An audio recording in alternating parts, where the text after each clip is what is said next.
Yo, what's going on, guys? It's your boy Psycho, and I've got another Walking Dead video for y'all today, and this one is actually going to be over Abraham's Orange Crush fan theory. I'm going to be giving my evaluation of this theory, and whether I think it's going to be true or false.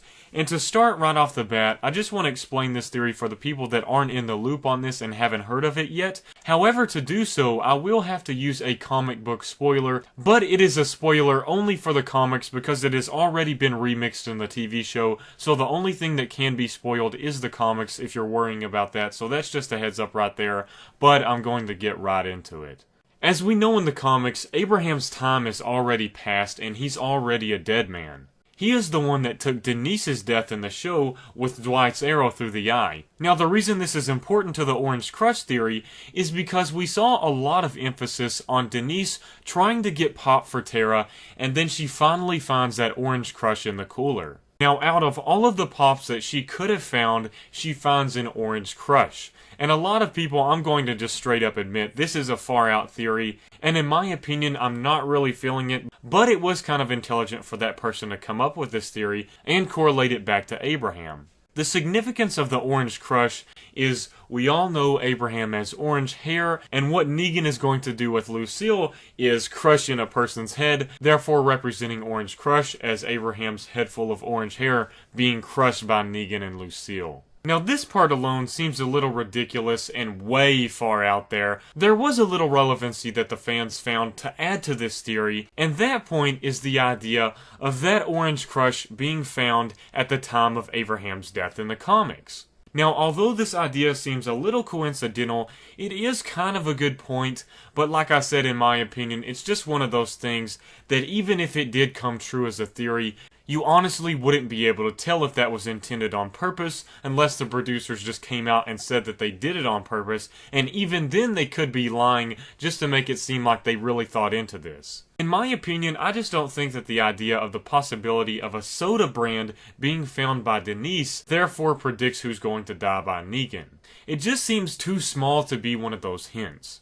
I could honestly be completely wrong, and I do hate to shoot down theories like this because I'm one of those people that really love exploring far out theories. I've had some pretty far out theories in the past, and it's always fun to come up with these ideas, and there were some good points with Abraham and Denise's death being switched out in that moment of the Orange Crush, but the Pop brand is basically what ruins it for me because it just kind of seems a little cheesy to me. And although this is a pretty fun theory to talk about and discuss, it just doesn't seem that it's going to be likely to come true, and if Abraham were to die by Negan, it would seem like a wasted opportunity for Abraham's character, considering he would be a very crucial member to the group when it comes to the all-out war storyline and coming up with battle plans. As we know, Abraham is a man that is experienced in the military, and he could definitely be beneficial to the group in that way. I would honestly want to see Abraham at least last it to the all-out war storyline because I really do like his character, and like I said, he would be beneficial to that storyline in a great way. I'm pretty sure in an interview, even Robert Kirkman said that he regretted killing off Abraham in the comic books so early, and he would fix that mistake in the show.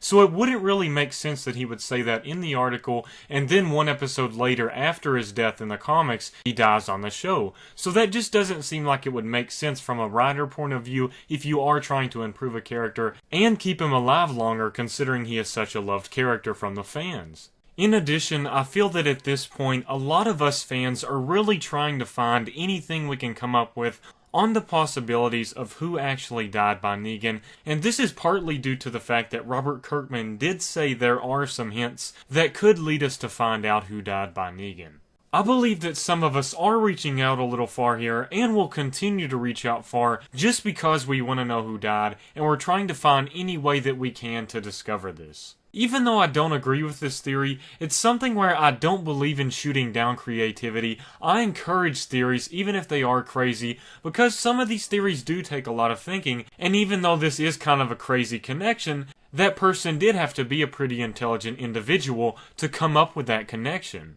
We've even seen people like Jeremy Jahns, who is an awesome person, have his own theories, and even though a lot of us may not believe those theories, it's still fun to come up with and think about. There's always that possibility that I'm willing to put myself in the position of and consider the different options and choices we have, Because way back when in the earlier seasons, I know there were probably some people that may have thought, oh, maybe Andrea's going to die soon or something like that, and then the other people might have said, no way, you're completely wrong, you're such a stupid idiot because she's still alive in the comics, and then those people are proven wrong. So that's why I don't believe in just shooting down every theory automatically. I do believe in analyzing it a little more, and putting yourself in the position of actually trying to think if this is realistic or not.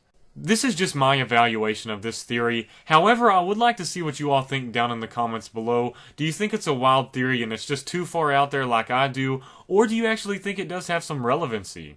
Also, please make sure to leave a like on this video to show some support for my channel and more Walking Dead videos in the future. As always, thanks again for watching, guys. Peace out.